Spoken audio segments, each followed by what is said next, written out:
Bonjour à tous. Suite à l'événement majeur de la semaine dernière, nous avons reçu les 10 commandements, ce grand événement qui a changé toute l'humanité.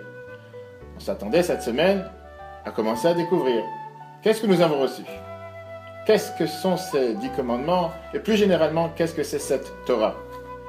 Et voilà que dans la paracha Mishpatim, qui veut dire les lois, que nous lisons cette semaine, 118 versets, dans lesquels nous avons que des lois qui s'appellent des lois terrestres, droit civil, comment vivre dans une société où ne règne pas l'anarchie, comment respecter l'un l'autre, guérir un malade, s'éloigner du mensonge, différents types de gardiens.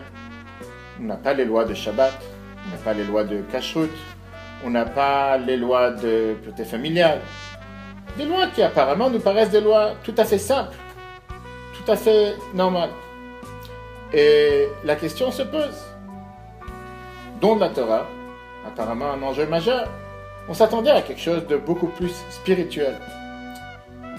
La réponse est, justement, il y a ici deux enjeux qui se sont passés depuis le don de la Torah. L'enjeu céleste et l'enjeu terrestre. L'enjeu céleste qu'on a vu la semaine dernière, c'est le fait que descendit sur le mont Sinaï, transmis la Torah. Et il y a eu cet aspect spirituel, cet aspect dans lequel Dieu s'est dévoilé à nous sur terre.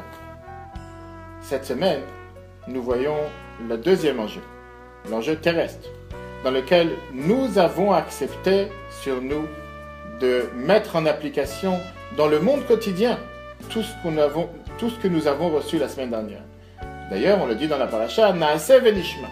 On va faire et on va comprendre. Et par quoi et comment s'exprime cette acceptation? Justement, par des lois qui sont apparemment des lois basiques, des lois terrestres. Droit civil, comment vivre l'un avec l'autre. D'ailleurs, tout ça est allusionné dans le premier mot de la paracha. Ve'elea mishpatim. Et voici les lois. Et comme Rashi, le commentateur, nous explique, pourquoi et voici, pour nous dire justement qu'ils ne sont pas dissociés des 10 commandements. Mais bien au contraire, c'est un seul lien.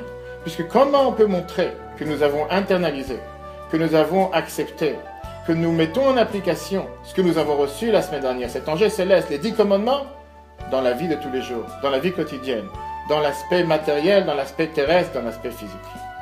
Là est la raison pourquoi Yitro et Mishpatim sont juxtaposés l'une à côté de l'autre. Juste après le don de la Torah, nous recevons des lois qui sont totalement des lois basiques et des lois civiles. Shabbat Shalom à tous.